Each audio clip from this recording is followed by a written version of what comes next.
So we're back for part 2 with our team of authors and beta readers to take you through all the beta reader process and spill some tea.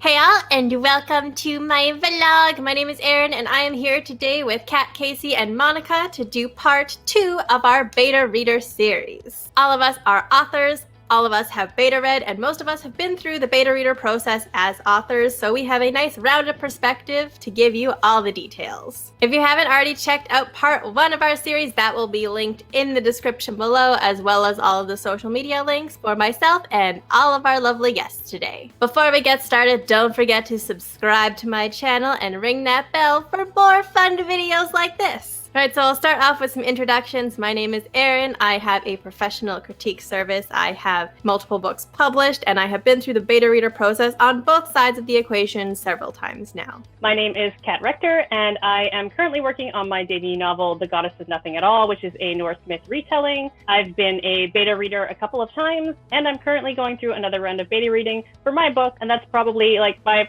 4th or something at this point. Hi, my name is Casey Moravec. I am a poet working on a collection of poems currently. I am a beta reader. I have beta read for Erin Kinsella on her novel Heart and Soul. I have beta read for Kat Rector on her novel The Goddess of Nothing at All. And I have also beta read Hannah Lee Ketter's short story collection Starlight. Hi, my name's Monica Uspen. I'm a beta reader, and I've betaed around the block. If you want to know what I betaed, you can check out part 1 because I don't want to repeat it. So we're going to start today's video talking about feedback, how to give it, and how to get it. So for getting beta feedback for my books, initially I started off just doing the interview questions at the end of the chapter. So my betas would read it, they would answer the questions and send me that feedback. And if I needed anything additional from them, I could follow up via email. And then it was suggested that I could try out a live interview. So my betas would finish a chapter and then they would come to me and I would chit chat with them for like an hour or more, depending on the beta reader. But I tried to be really flexible because the live interview doesn't work for every beta. A lot of them might be working when I'm available, or they'll be in a different time zone, so it can be difficult for schedules to kind of match up. So in those cases, I would just try and be super flexible. I'd be like, okay, well, I'll give you the questions in advance. You can answer them at the end of the chapters. And then those where the interview does work for them, I would do those live. I do tend to prefer the live interview, even though it does take up quite a bit more time, but I feel like you generally get better feedback because you can like instantly prompt your betas for a lot of stuff. In terms of giving beta reader feedback, I am not super great at it because I forget things really quickly. So I prefer when I can make comments on the document as I go rather than waiting to the end, because I just do not remember. Like, I need to tell you what I liked or didn't like at the time. Otherwise, I'm going to be really, really boring in the feedback and I'll be like, yes, this part, sure, I remember that clearly. But I even had that come up with the book that I'm beta reading now, where the format was like not super working for both of us. So I would be giving my feedback and she's like, can you tell me what you like more? Because when I'm just answering the questions, you don't see me like, oh my God, this line was so cute, or this was really cute. But when I can comment real time, then you get to see my actual reactions and enjoyment as I go, rather than me trying to condense myself into a clear answer. For Kat, when I was beta reading, if something really struck me, I was just immediately like, we're putting in a comment box. I'm going to tell her exactly how I feel. I think with Heart and Soul, you weren't able to make comments because I couldn't. I had to take notes alongside, I remember. Yeah, I opened it up to comments just because I like to get those reactions. Initially, it was more recommended to me to not allow the commenting as you go and to just stick to the questions, because then it might bleed over more into a critique rather than a beta read. But I mean, I like giving betas the option. Like, if you want to comment, that's fine. You don't have to. If you want to just answer the questions, that's cool. Yeah, I can't imagine giving beta feedback without that feature, because so much of my comments are line specific. And if I am doing more of a critique story, this is how I do it.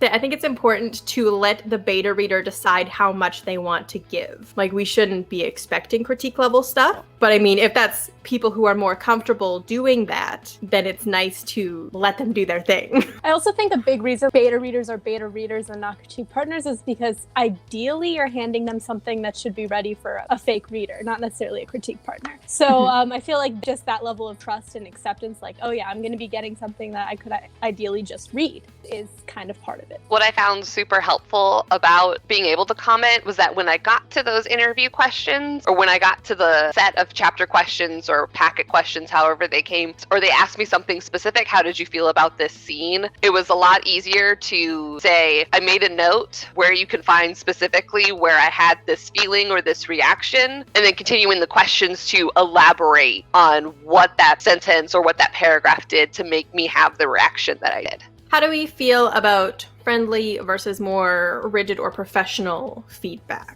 I think it's important to have a mixture of both friendly and rigid/professional feedback. I think because if you're talking to a beta reader, you got to remember we're people, we're stressed out, we're doing other things like law school or normal school or work or being a mom or being a dad, or there's just so much going on in people's lives. So remember to like treat them with kindness, because we're all humans and we're all, you know, worthy of kindness. That being said, you do need to have a kind of professional boundaries, because this is a working relationship. You're giving them your book, you're trusting them with a book, and we beta readers were receiving a book that we hopefully really wanted to read in exchange for just honest feedback. So there has to be some kind of line of like, hey, this is what I expect and this is what I'm going to expect to give you. That way no one leaves the situation feeling like they were cheated or feeling like they just didn't get a lot of effort, that they wasted all this time on something that just didn't help them. So one thing that I really love to give in feedback and also to receive is gifts. I do say in the very beginning with my betas, I was like, you give me like whatever feedback works best for you. Gifts and emojis are allowed. So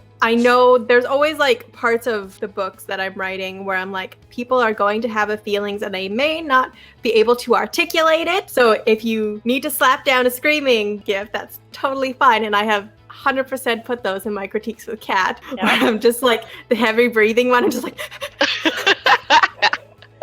I was like, I need you to know that this is happening. I also really like a combo of professional feedback that is like, this didn't work or this could be better or whatever, right? But like comboed with, I want to see your enthusiasm. If you are going to leave me a comment that's just a scream, love it. Love that. But like, I do really love having a combination of seeing where you're really enthusiastic about something and then having the detailed suggestion of like, okay, this did not work. If I have a solution for you, I'm offering that. I can only tell you what feeling it left me with. Great. Any combination of enthusiasm and honest criticism. Perfect for me.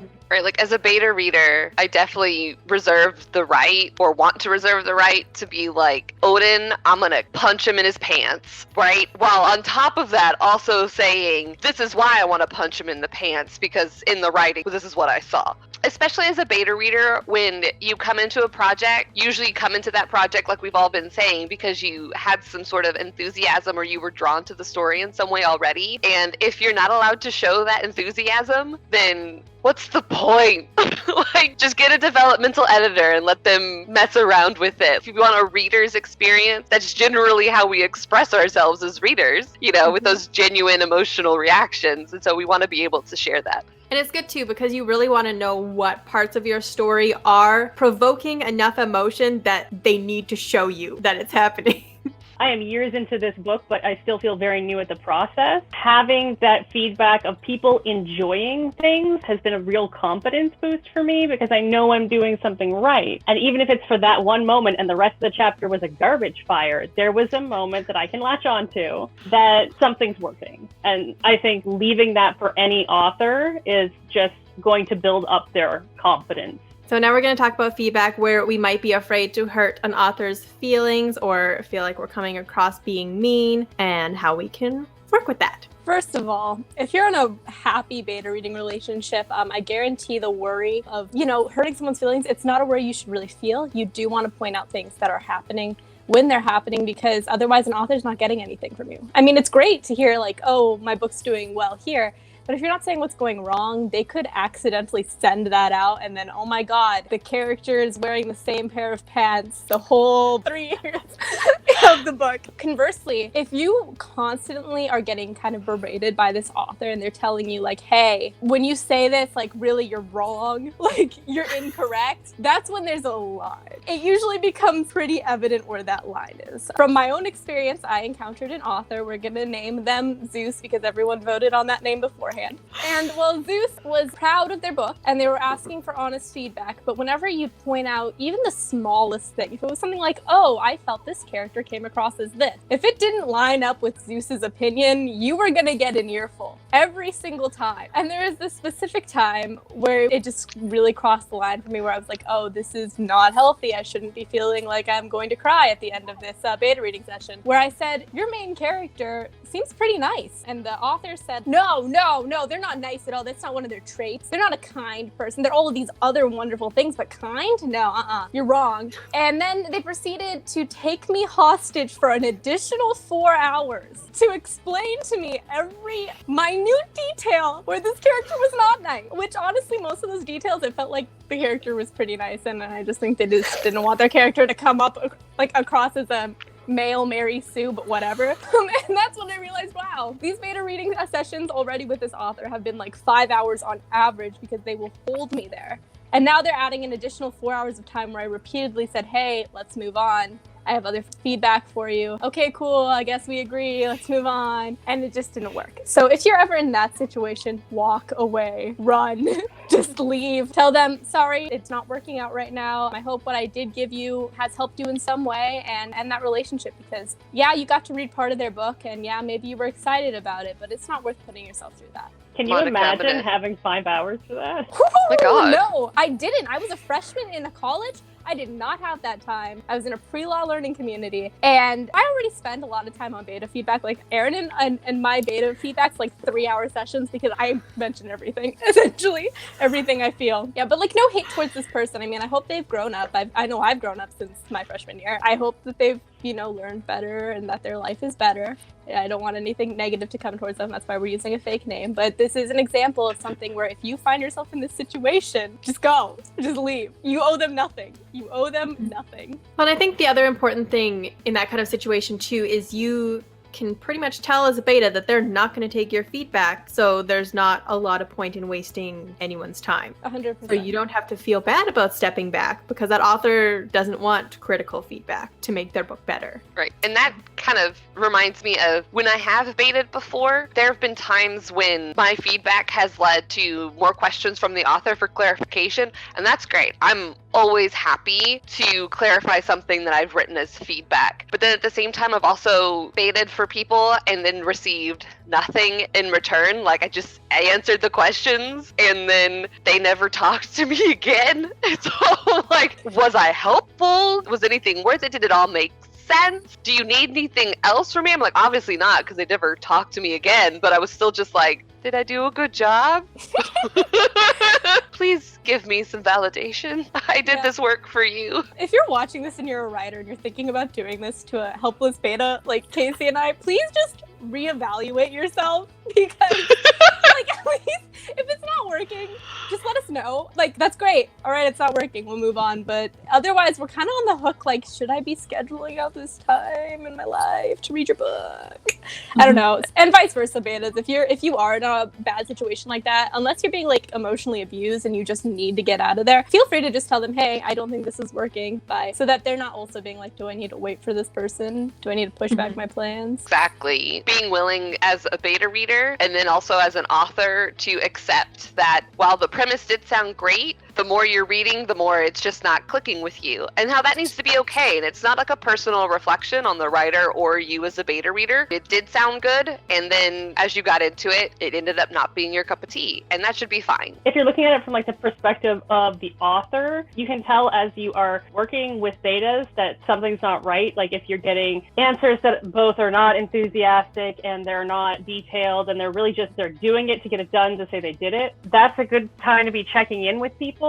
And if you see that they're not returning chapters in a reasonable amount of time, you can put your foot forward first and open that conversation and say, hey, like, is stuff working? Is it not working? What do you want to enjoy this and something is stopping you? Is it personal life? Like what's stopping you from enjoying and participating in this? And at the same time, it opens the door for that conversation. And you can also open the door for them to have a guilt-free out if they need to get out of the project and they're afraid to tell you. I think that's also why it's really, really helpful to keep track of how quickly people are reading your chapters, because if you have a simple way to look and be like, okay, this person is consistently late for like the last 3 months, you can check and be like, is this a project you want to continue with? Like, is everything okay? Do you need additional time? Do you need additional support? If this is something you want to make work, how can we make that happen? And if you're a beta reader and you're watching this and that all of that applies and someone's reached out to you and been like, hey, where's my chapter? Don't take it personally. It's genuinely like, are you okay? Is it going to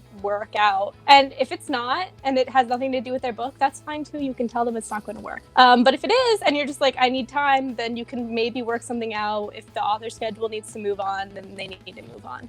Either way, don't take it personally, because remember, this is this author's career. This is what they're trying to do for a living, and you need to be respectful of that. A good point with this, if it is a story that you are genuinely enjoying, but your life circumstances has just made it impossible for you to continue beta reading, there are usually multiple beta rounds. So you could sign up for a later round, or you could sign up for their street team if you still want to be involved and invested in the story. So it doesn't have to all be beta reading at that time. There are lots of ways you can help. I did just want to add that as an author, it's really important. Try not to take anything like not super positive feedback personally. I like to take majority of my feedback as an opportunity to make the next draft better. I know when I get really great feedback from Monica or from Kat or from Casey, I'm just like, oh my God, yes, next draft gonna be lit. I like that you said lit. And if it's something that I'm like not super enthusiastic about, but I'm just like, hey, I know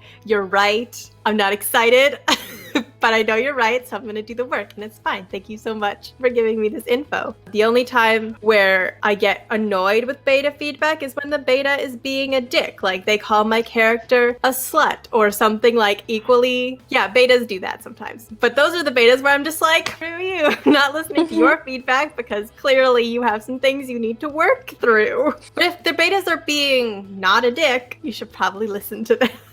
Yeah. And just embrace their feedback as a tool to make your work better. And one of the things that it was actually Erin that taught me was that because generally we're having several beta readers per round, sometimes like 10 to ensure that you get 5 that will definitely finish it, you can take all the notes that they've given you, put them aside and compile them with everyone else's notes and see where there's patterns. And if somebody says something that you don't agree with and there's no pattern, then you can kind of decide if that's right for your book or not. Like patterns are usually a clear sign that something's wrong. And if people are being nice about feedback, it doesn't always mean that that's the right choice for your book. It's also not an excuse to ignore shit. You got to find a good balance. And then I just know as a beta reader, when I was reading Erin's book, I didn't have a whole lot of experience in the romance genre. So there were definitely times when I would leave a comment or we would have our live interview and I would ask, I noticed this, but if it's part of the romance genre and it's a trope or it's something that, you know, is part of the skeleton of the story, then I mean, it should stay. But like, I was always up to ask clarifying questions when I was beta reading in a genre that I wasn't completely familiar with. I was just gonna add, for figuring out the patterns, the process that I do is once every one of my beta readers have completed a chapter, I will go through and I will add every single one of their feedback into like a template. So under each question, I'll have all of their feedback and then I can read over it all together again after I've been reading it separately as they finish. And so it's, like Kat said, super easy to pick out patterns. And then if there's something that doesn't quite make sense, you can still go back and ask your beta, be like, hey, I don't know if you remember this, but could you clarify a bit more now that we've been through the rest of the story? And it's usually good when you have like multiple betas because you want to be able to pick out trends, which is usually 3 or more beta readers mentioning something. And so it's really, really easy to see what kind of trends you're getting when all of your feedback is compiled into one spot. But that reminds me about picking beta readers, and that you need to make sure that you are picking a diverse group of readers, because while all of your cis-het white readers are reading your novel this way and they're not picking up anything, like, well, you also have to consider Black, Indigenous, people of color. You need to think about LGBTQ and any sort of intersectionality. You know, if you have a character that is disabled in some way, then you're going to want a reader who can identify with that on some level. That way they can pick that up. And of course,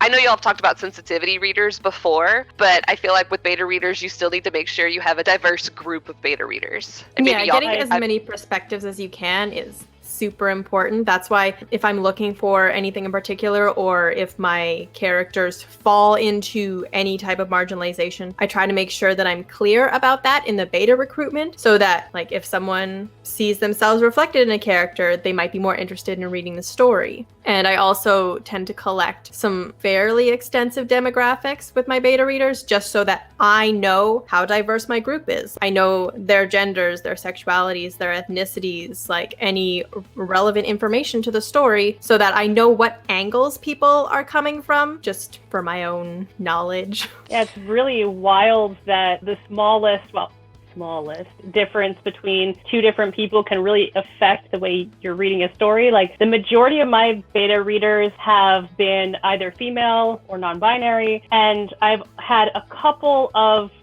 cis men, who read my story and my main character entirely different than everyone else. And seeing that perspective is interesting, and it's also a way for me to know how that's going to play out for people who haven't had like a similar life experience. As a beta reader, it is your job to be leaving negative feedback. I know we talked about how it can be scary and when you need to bow out because of it, but it is your job to leave negative feedback. Because if their book was perfect and there was nothing negative in it, your job wouldn't be necessary, sadly. So you wouldn't be reading ahead of time. Your job is necessary because there are going to be like different things in a book that aren't going to work. And as a reader, it's not only opinion-based stuff you should be pointing out, because they want to know, like, is this reading well? Is this something that you like? Do you hate this character when you should be loving this character? But it's also stuff that's plot hole-like, you know? If there's something that is not consistent, then you also want to point that out. It's not going to be taken badly by a nice, decent human being. They're not going to take that negatively because they're expecting it. I would say by the majority of writers, but common decency isn't common. That's very true. In that same thread, it was very true, because like, I'm still reading, and I know that I'm supposed to be reading a character a certain way, but there were times through any of the projects that I've beta read, there were certainly times where I was like, well, I know this character is supposed to be X, Y, and Z, and I can kind of see it, but if they beefed it up more, if they wrote more into it, if they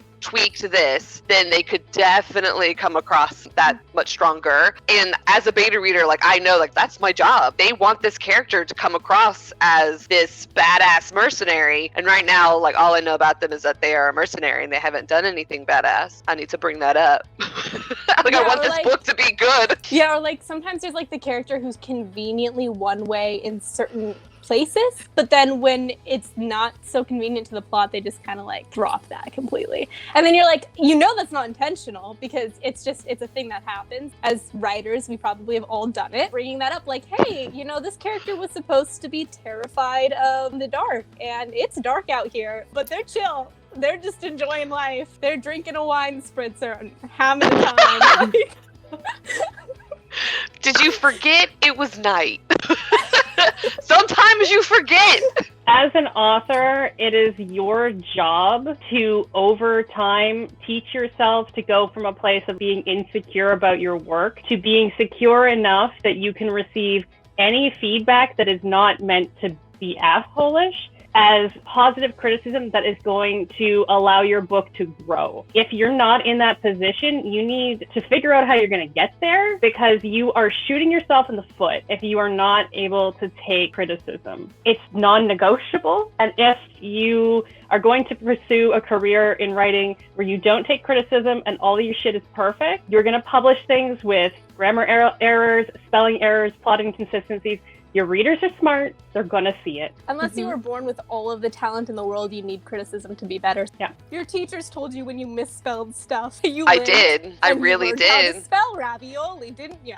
So what if you are beta reading something and you're really struggling to find positive things about it, but you still believe in the book or you think that there's a lot of potential there? You have to ask yourself, why do you believe in this book? Do you believe in this book because this concept sounds awesome and like you love that concept and oh my god, do you want to read that concept? Or do you believe in this book because the concept is awesome and the author did put some time thinking in like a structure that works? And like you can see that like there are things moving in the right directions, it's just not written well. I will tell you, the second one, you can help. The first one, I don't know if it's worth helping. In that first situation that I was in, this concept was amazing, but the writer they just couldn't write. It was really sad. They also couldn't structure a plot, and they also couldn't create a character that was more than a two-dimensional cutout. There was literally nothing good to say. And there was no way to organize it into something good to say without writing them an outline and being like, hey, if you did this and you made this happen here and blah, blah, blah. And at that point, you're writing the book. Move on. But I have been in that second situation where the writer has like a good plot structure going. Like you can tell they mean well, the writing's just not connecting. It's not making me laugh when it's supposed to make me laugh. What I found that helps in those situations is commenting on the plot devices, because if they're using these correctly, they're just like at a different level right now in their career where noticing like, hey, this plot structure is working really well. Like you're bringing this character from X to Y. I love how you're doing that, but I'm not connecting with it because of blah, blah, blah. And your compliments, you can make a compliment out of anything, but a meaningful compliment can be found in those like areas where the book is doing things that you really want it to continue to do. So like, wow, this character had this meaningful conversation with their father. It didn't go well. And I liked that. There was conflict there. Like that was good. But I don't know how I felt about the fact that it didn't go well for a sentence and then everyone left and then they just automatically forgave each other. Like maybe changing that up, you know, just explaining what it is that could be working if it was done better can feel just like a compliment if you're nice enough about it. Don't lie to them, but be nice. I think for stuff that I have beta read, a lot of it, I keep encountering underwriters, and then I'm like, this would be so good if you wrote me like another 1,000 words on what happens right here. And so a lot of it, I'm just like, more please, more of this and more of this and more of this, because then it's going to be awesome. I'm currently working on a beta project that I picked up actually between our filming. And I think it's important to be able to, like Monica was saying, there's got to be something that you're invested in the story. This project, I'm not far enough in to know things like how good they are with plot or if there's going to be like a ton of plot holes or whatever. But I'm already invested in the author because the style is so good. There's so much potential there that it's worth my time to help them polish that craft. And they've been receptive to all the feedback and very happy with what I've provided. So it's like a good relationship and I see that potential. Mm-hmm. I think seeing the potential is like really important, because if you think that the book is going to get to a point where it's going to be fabulous and you want to put in the time or the effort to help it get there and help that author grow, then do it.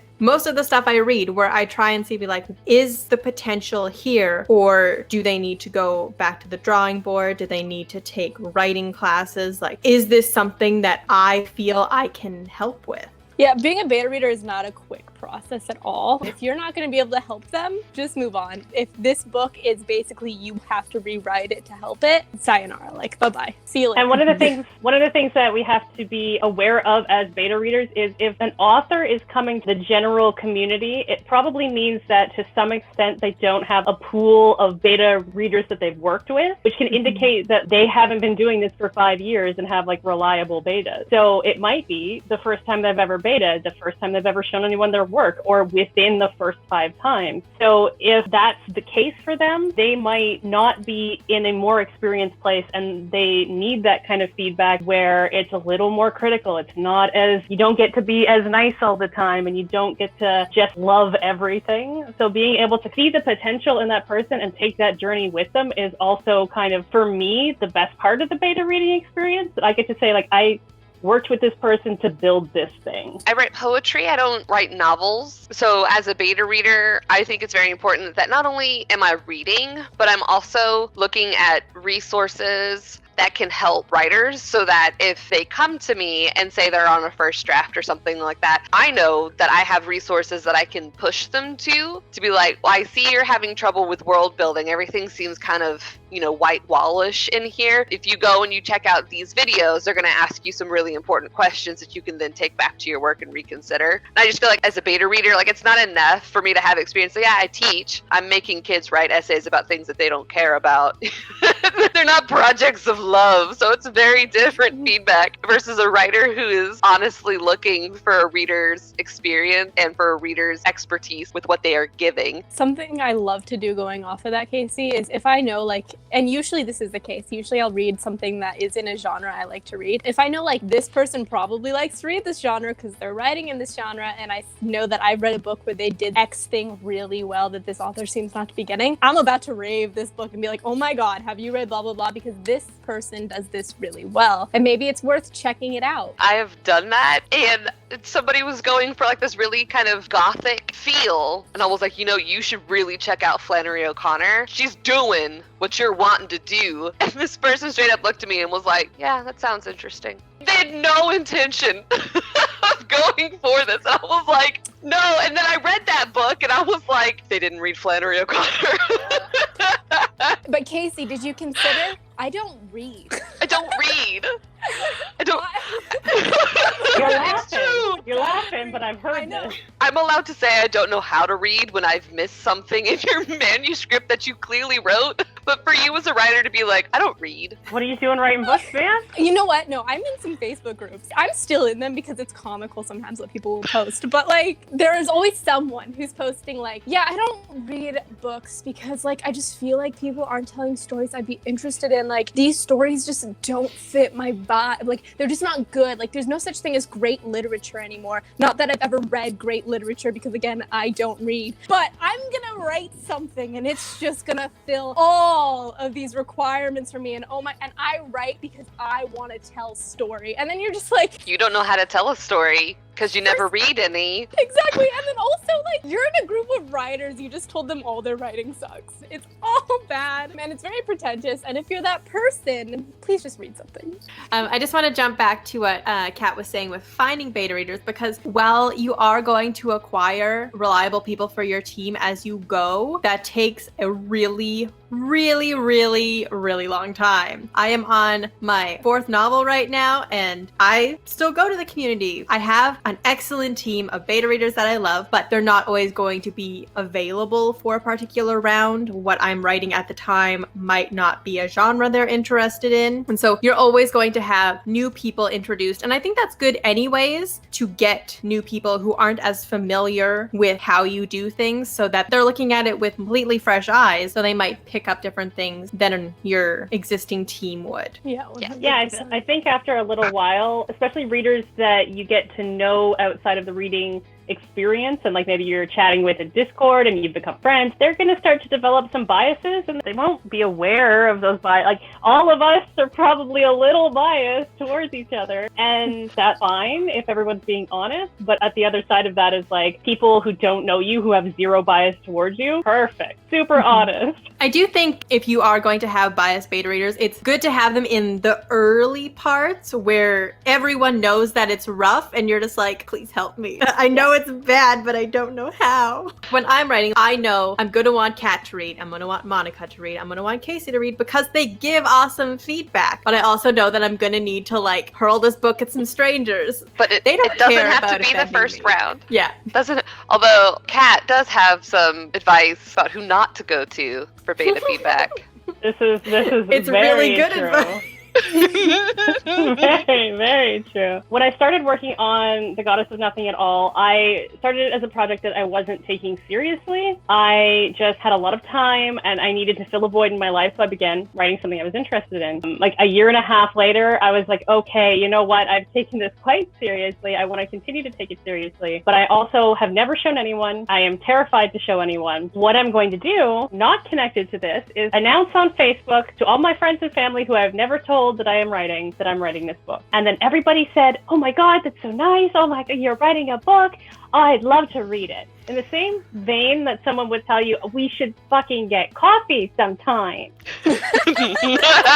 And same thing. so being very enthusiastic, I was like, I just started, yeah, you want to read it? You can beta read for me. Little did either of us understand that they had no concept of what a beta reader was. They didn't know what they were getting into. So I had something like 15 friends and family that offered to read this book that I signed them up for. I started throwing chapters at them. And this is drafts and drafts ago. It was garbage. And so they took this book from me, started reading it, didn't understand that there was homework involved, didn't understand how to give good feedback. Some of them weren't readers and were trying to be nice, let alone know how to give critical feedback. So we get into this point where some of the feedback is really shallow, of course, because they don't know what they're doing. They don't want to tell you it's bad. They don't want to jeopardize the relationship. And so you just slowly stop getting chapters. And then the easiest thing for everyone to do is just never talk about it again.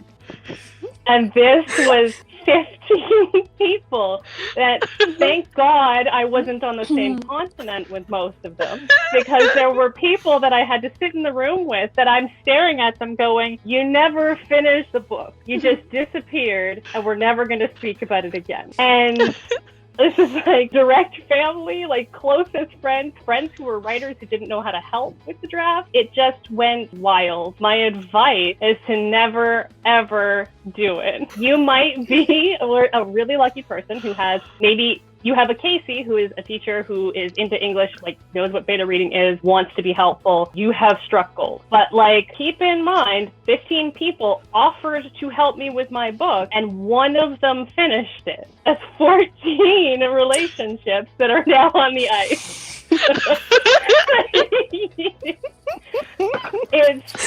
It's something like if you're going to do it, you have to go into it understanding what you've gotten yourself into and be careful about it, because most of those relationships now, either they were acquaintances that I wasn't really talking to super often, or we have since repaired that relationship because it just gets really awkward. Nobody wants to be in that awkward position. If you are a beta reader, I just conversely be very careful when you offer to beta read for someone you know for the same reason. And like, even if there's someone in a writing group that you know, like Erin, I'm not going to lie, when I was like, okay, I'll offer to do this, I was terrified because I was like, what if it's not good? What if it's not good? What if it's not good? And it was great, so it ended up working out well. But like, it was terrifying for me because I'm like, I'm gonna be in this writing group with this human being, and we're both just gonna know that this didn't turn out. So like, I think it's kind of the same thing, not as bad as Kat was explaining, because you know, you have 15 of those people as opposed to you'll just have one person you'll have to avoid at like Christmas. But yeah, I think, and I talk about this in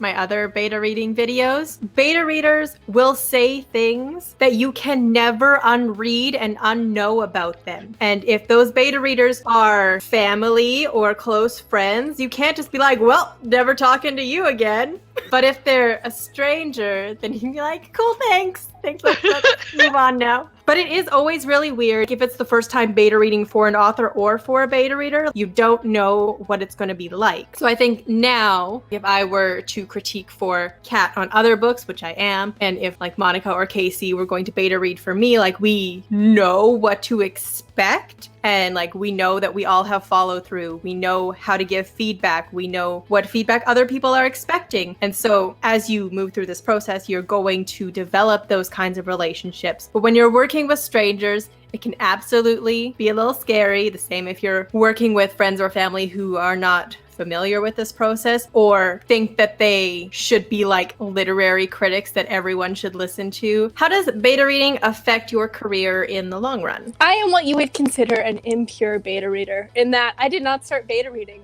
for the love of reading. I started beta reading because I had career goals, guys. I wanted to be a writer and I wanted to see what the beta reading process was like. I mean, shocking. Career goals doesn't sound like you at all, Monica. No. Who is I'm she? surprised. No idea. That being said, I never once chose a book that I was just like, oh, well, this person seems like really like knowledgeable. I'm just going to go for them even though I hate the idea of their book. Like, I never did that. I always chose books based on like, would I read that as a reader? But that being said, beta reading is a great way to network. If I had not beta read for someone else, I would not know any of these lovely people. I'm very lucky to have met the people that I did meet beta reading, other than Zeus. It has helped my writing because I've done anonymous-ish writing groups or like class writing groups where you have to share your writing and get feedback, and it was really helpful. I've never been bad at getting feedback, but I'm bad at taking that initiative, and like Erin was willing to read my prologue just recently, and it was like a big help, so just so that I can move on with my life. Yeah, I think the networking thing is great because if you are a good beta reader, authors are going to tell their friends about you. And when author friends need betas, you can be like, hey, you were amazing at this. Are you interested in this story? Or if you're in the reverse, a terrible beta reader, we might not name drop, but our author friends are going to know. And when our friends get beta reader applications, they might come to us, be like, this name looks familiar. Did they beta with you? What was your experience like? And we're going to tell them. You know, we might not be like, they were terrible, but we'd be like, you're going to have to prompt them on feedback. You're going to have to prompt them to read on time. You're going to have to whatever to make the process smoother for them if they decide to take you on as a beta reader. Your reputation will precede you in this industry because, you know, we are a collective. We hang out with other writers, and it's gonna get out there if you're amazing or if you're not.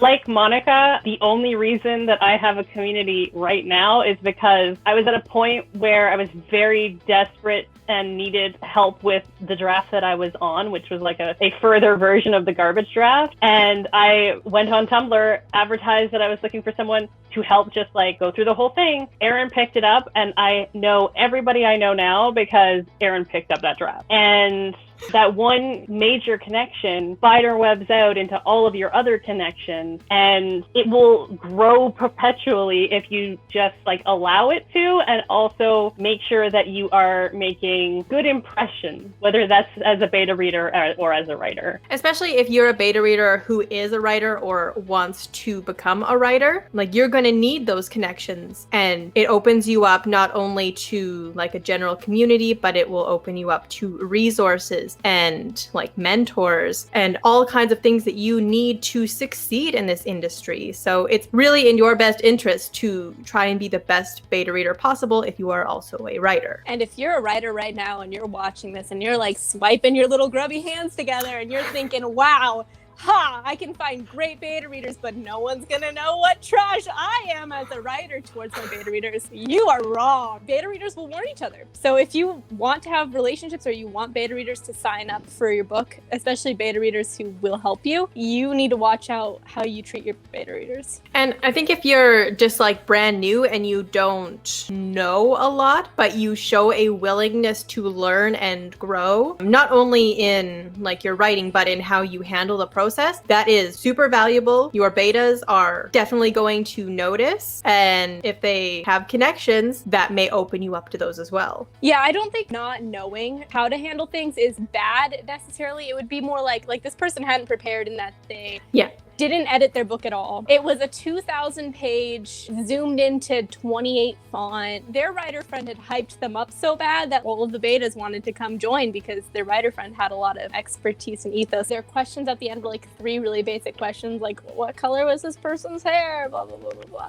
And it was just like, you're not really looking for feedback, nor do I think you're ready to get that feedback. And so I wouldn't beta read for that person again unless I knew they had tried to step up their game. But if this was like a person who like clearly put thought in it, and they were like, oh, is this not enough questions, blah, blah, blah. And you sent back like a bunch of feedback and they were like, oh, that's great. Thanks for that. Great. Love you already. Thank you for just, taking my stuff, I guess, and not wasting my time.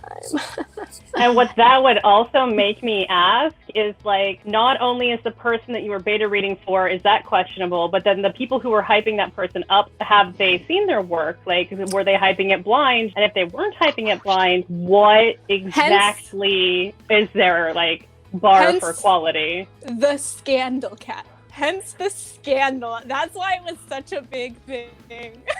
Yeah, that would really make me question all of those connections in that network and be like, okay, well, this is not a community, but I probably want to be involved with because the quality is not high enough. Just to add, another thing that you will experience during this process, hopefully, is becoming friends with some of your beta readers, because you are sharing a very intimate experience with them. You are talking regularly, hopefully, and you may just really, really click with them. They may be that gem beta where you're like, I'm gonna keep you forever. Please let me keep you. Excellent. Now you are mine forever.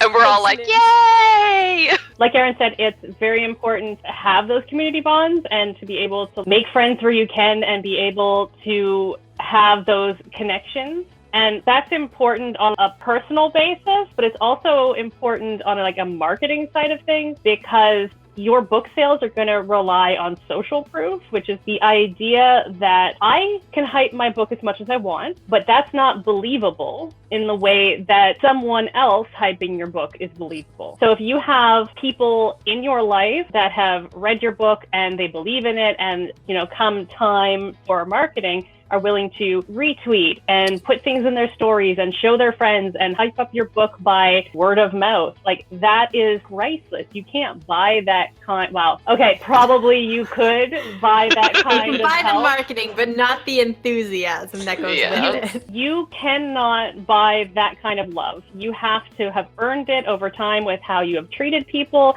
whether your work is quality or not. And when it comes time to make sales, that is going to be the thing that sells your book, is people hyping it up for you, around you. That's the people who are going to be on your street team. That's the people who can't be on your street team, but will definitely retweet everything. Share your videos. It's absolutely priceless. Just from beta reading for y'all and getting to know y'all and like actually having a community that cares.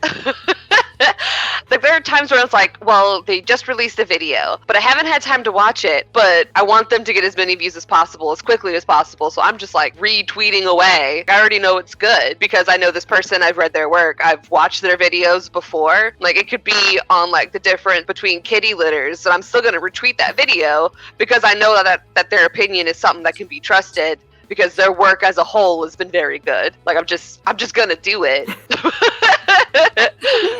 I've had beta readers that in the last month or two have just, with no prompting, told me like, yeah, I've already been talking about this book with a friend of mine. And I mean, especially because this is like my first go around the block, it's mind blowing to me that we are not in a stage where I have a cover, let alone anything, and people are already telling people about something because they love it. And it's so good for your confidence to have those kinds of connections and those people who are willing to back you up. It's unbelievable. Yeah, betas, if you want to make an author's day, if you have told anyone you know about this book and that you love it, go and tell the author. They'll be so happy. I was like, were your ears burning today?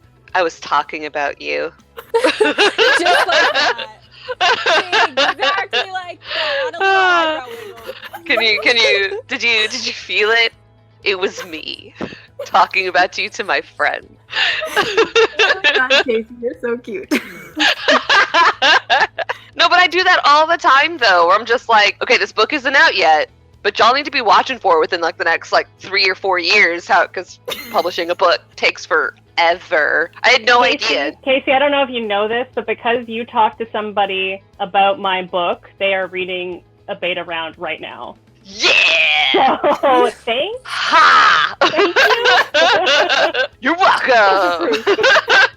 That being said, beta readers, never feel like you are obligated to love someone's work or to mention it to other people. If you don't stand by something, you are not at all responsible to stand by it. Even if you love the person, you don't have to be like, I'm a retweet 20 million things. But like, no, that's not your job. That being said, I love everyone in this group. I just don't use Twitter ever. I just like lawyer Monica coming in with the disclaimer. I don't want people to feel uncomfortable just being like, I just want our relationship to be a beta relationship. Like, that's totally fine. That's true. I mean, yeah, that's fine.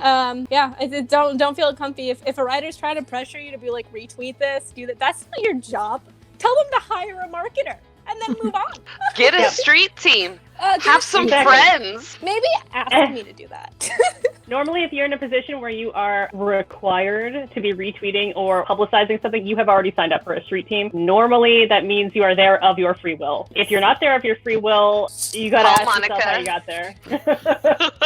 Like, it is important if you know ahead of time that this is not the kind of thing you want to be doing. And when somebody asks you to like join a street team and you're struggling and you don't want to, you have to say it then, because you are on the road for a month, 2 months, 3 months, half a year, publicizing something that you don't believe in, and that is much more painful than being like, listen, I don't have the time. There are times when I've either baited for a book or just have read something that the author has done previously, and like a street team opportunity comes up, and I've like seriously considered, but then I also had to consider my own schedule. I mean, it's one thing to read and work essentially, I guess, behind the curtain with that author and getting something, but then to promise to do something in the social media realm and having to prepare posts and make sure that you're using the right phrases, the right hashtags, all of those things. But there are times when I've had to really have that conversation with myself, like, I really believe in this, or I believe in this author and I want them to do well, and I wish I could be a part of the street team, but like, I know that part's not for me. Like, I need to stay behind the curtain, behind the scenes, and just do the beta reading. And yes, so like, I'm always willing to retweet or share somebody else's story that they spent the time creating and making. But I feel, just for me, I feel much more comfortable being the beta reader than being on the street team. And lots of people that I know, they'll do both. And some people are only ever on a street team. I think it just depends on you and your relationship with that author and what you know you're good at. And your personal life really can not at all mesh with that. The only street team that I've done was Heart and Soul for Erin, and it was a time-intensive process to like, these are all the things that we're going to do to like publicize the book, and I want to help. And so I specifically remember we did the Instagram challenge with preparing an Instagram image for every day of the month.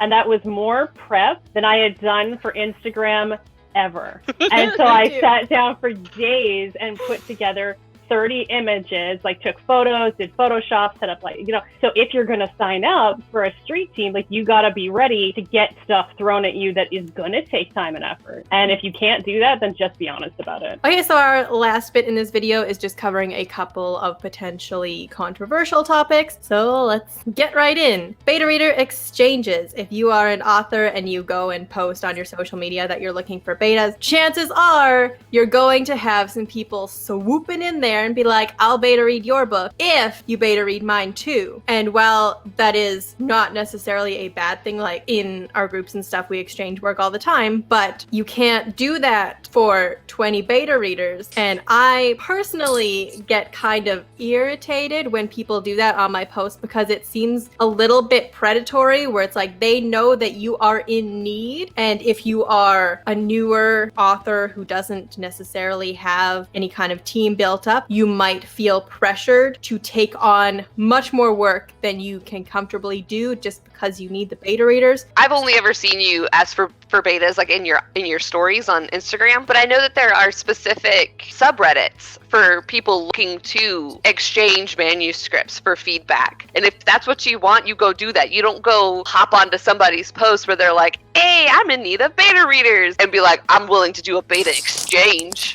We're not bartering here. Right? Like, this isn't nice. Exactly. I'm like, if you want that, go to Reddit. They got plenty. Yep. That being said, if you're a writer and you see that come onto your post, I guess just assume the best and respectfully decline, because maybe they're like a 12-year-old who was like, oh my God, I'm writing true. And like, this is their first time putting themselves out there and they just didn't know better. Yeah. I usually just say like, thank you so much for being interested in my story. I don't have time to take on beta exchanges right now, and I'll leave it at that. Yeah, you don't have to be like, listen here, asshole, I didn't ask for a beta exchange. Back off. And then that 12-year-old's like, they should have watched this video. I mean, honestly, what were they thinking? Really? I'll never try to get a beta reader again.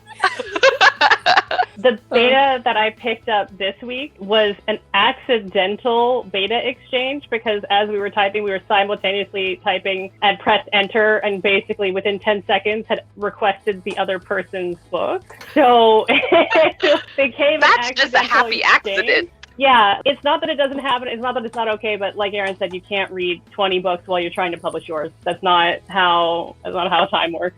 Not enough hours in the day. Something else that you are going to run into that is slightly controversial is that beta readers, some of them are going to have the best intentions and are not going to either follow through to the end of the book or will have difficulty reaching the end. It'll be a more complicated process with those people. That isn't necessarily a reflection on them as a reader, because some people have great intentions and then their life gets in the way, or there is a global pandemic, or they have children or a full-time job, or just some people lack object permanence and they forget that they owe you something because their life is busy and they didn't schedule in an alarm or something like that. Being able to have that conversation with them and, like adults, suss out what happened and be able to come up with a solution, whether that solution is that they can no longer participate or that they need to participate under different terms. Do that. Communication is the most valuable skill you will ever have. So the beta reading process is long and complicated. It requires a lot of patience and communication on all sides of the equation. It is absolutely something that you should not skip. Don't think about skipping beta readers. So that is all we've got for you today. Thank you so much for watching, and thank you so much to all of my wonderful guests, Kat, Casey, and Monica. All of their links will be in the description below. If you like this video, give it a thumbs up, and don't forget to subscribe. If you'd like to be notified as soon as I upload, then ring that bell. I'm Monica Yuzfen. If you try to find me on Twitter or Instagram, we did have a lengthy discussion about how you're going to have a lot of great luck doing that. But feel free to if you want. I'm Kat Rector. I have a YouTube channel under Kat_Rector. I can also be found on Twitter and on Instagram, and I hang out there and talk about writing and games and other stuff that I like. If you want more information on my work in progress, The Goddess of Nothing at All, a Norse myth retelling from the eyes of Sigyn, Loki's canon wife, then that's mostly on my website. My name is Casey Moravec. You can find me on Twitter at Casey_Moravec, as well as on Instagram at Moravian Queen. So thank you so much for watching, and to all of my wonderful guests for being here today. All three of my books, Olympian Confessions, Hades and Persephone, Olympian Confessions, Hera, and Heart and Soul, are on sale right now. You can check out the first 3 chapters of all of them for free on my website. All of our social media links will be in the description below if you would like to check any of us out. I will see you next week with another video. Bye! Bye! With my all this hair I got going on. With the her. The her. Ah! No, white it is. Yeah. Dun-dun-dun-dun. Now people will Here, think like... You go. Who am I? Who am I? Jean Valjean. am I? 2, 4, 6, 7, 1. Monica! Camera 1, camera 2, camera 1, camera 2. One of the things that I have come into contact... Oh? Oh no. Monica! The 10% really... It went! It went.